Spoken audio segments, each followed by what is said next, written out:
October 13, 1884, the Pittsburgh Press. Many weird and wonderful discoveries. Patent Office records disclose the funny side of invention. Some devices, law-protected, are impractical. Bed that falls in pieces, dumping sleeper. New York, October 13. The United States Patent Office has now granted nearly 1 million patents. A large percentage of these are, undoubtedly, valid under the law. Not nearly so many, however, are commercially valuable.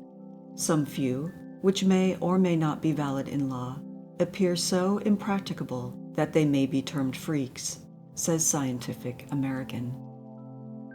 In 1854, a patent was granted for a tapeworm trap, consisting of an oblong box 3/4 of an inch long and 1/4 of an inch in diameter, and having rounded ends and an opening in its side.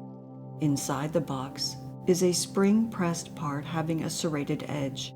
A bait, that is, food for the worm, is placed in the trap. A string is attached to the trap. After fasting long enough to make the worm hungry, the patient swallows the trap. The worm puts its head into the trap through the side opening and attacks the bait, movement of which releases the spring-pressed part of the box so that the worm is thus caught. The patient then pulls the trap and the worm out of his grate within. The writer, however, has found no authenticated record of a successful removal by means of this trap. Claim 1 of a patent granted to a Mr. Converse reads as follows: as an article of manufacture, a dry, semi-cooked pitted prune, substantially as described. If that is valid, housewives must not let the fire go out under the pot of stewing prunes, nor let a single prune, while in a semi-cooked condition, lose both its pit and juice, else they will be liable for damages for infringement of this patent. The attention of housewives should also be called to a patent taken out by one Carr. No more can they make the turnover or little pie that our grandmothers used to make for us, for Mr. Carr has a claim for forming dough into discs or blanks, impressing the same with transverse grooves, and then folding the impressed blanks along the lines of the grooves. While it was in force, the farmers of the country who utilized any stray corn cob as a curry comb or for other polishing purposes were patent infringers, for the reason that in 1801, M.A.T. Good received a patent for a polishing cone consisting of a corn cob.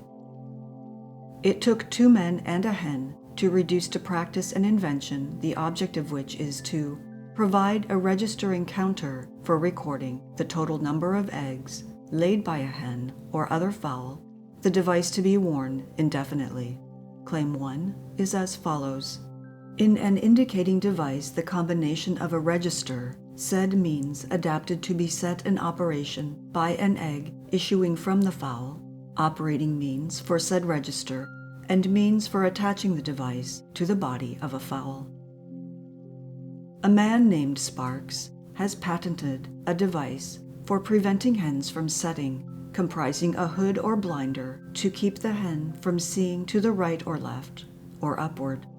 The inventor states that a hen will never fly where it cannot first look. The device thus keeps the hen from flying into the nest for setting purposes. Shanahan has patented an electric egg-holding device designed to break up or reduce to a minimum the practice of egg picking, so prevalent among domestic fowls. Among other patents of interest to farmers may be mentioned that of Mr. P.J. de Vere's for teaching milking.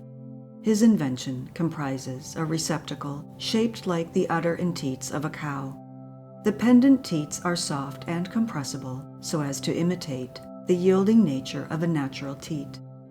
It is feared that this ingenious invention may build up false hopes in the heart of the city maiden who aspires to become a proficient country milkmaid. When she first tackles the real thing and the cow puts 1 foot in the milk pail and the other one in her lap, and its tail in her face, the would-be milkmaid will, it is thought, be firmly convinced that the United States patent system is far inferior to that of Germany.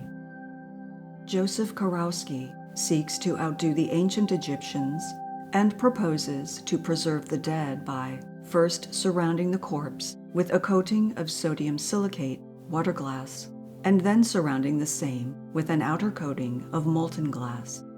You can preserve the entire figure of your departed friend or enemy, or his head only. The full-length preserve could be utilized as a lawn statue, while the bodiless head could be placed on the mantle in the stead of a jar of ashes, or could be used as a heavyweight paperweight, or as a doorstop. In 1891, George Washington Henry secured a patent for the completed blackboards made at a factory or other place and set up where required.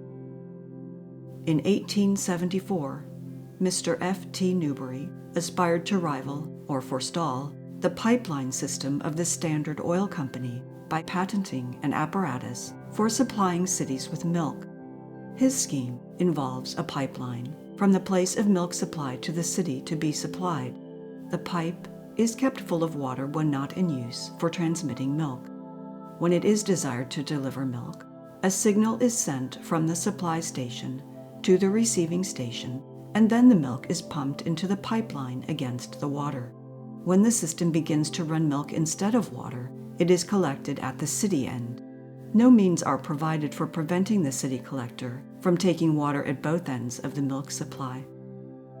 George Hitz has patented a process of growing sweet potatoes, which consists in, first, selecting a hard unplowed soil, second, covering it with sand, and third, planting the tubers in the upper part of sand, whereby the roots of the tubers will form in the sand. Why not patent the art of drinking and eating? Mr. Thomas Toomey proposes to prevent the robbing of mail and express cars by having the platforms, where the robbers must board the train, provided with steam nozzles, whereby a jet of steam may be thrown into the face of the robber as he tries to get on the train. Mr. George Q. Seaman has proved himself a benefactor of those hard sleepers who find it necessary to wake at a certain hour. Mr. Seaman, realizing that an alarm clock often fails of its purpose in waking people, or at least in compelling them to get up, has invented a bed which will overcome this difficulty by actually ejecting the occupant of the bed, so that the occupant will not only be awakened, but must necessarily arise. Mr. Seaman's device comprises a bed having a portion, or all of the bottom, hinged and supported by loose legs, and lever mechanism for retaining the legs erect and supporting the bed bottom, and a clockwork mechanism adapted to release the lever mechanism and trip the legs, and thus dump the occupant of the bed on the floor at the appointed time. Messrs. Lang and Jenke have invented and patented what they term a burial shoe. This shoe is extensible lengthwise, so that it can be used for feet of different lengths. The shoe is cheaply made, but a good looker, and adapted to save the burial of a $5 pair of shoes. Mr. Lightwort has invented a boot jack made in two parts, hinged together to close up into the outlines of a revolver. The advantages of this device are apparent. After removing his boots, the user may fold up his boot jack and put it under his pillow and be prepared for burglars without any danger of hurting anyone.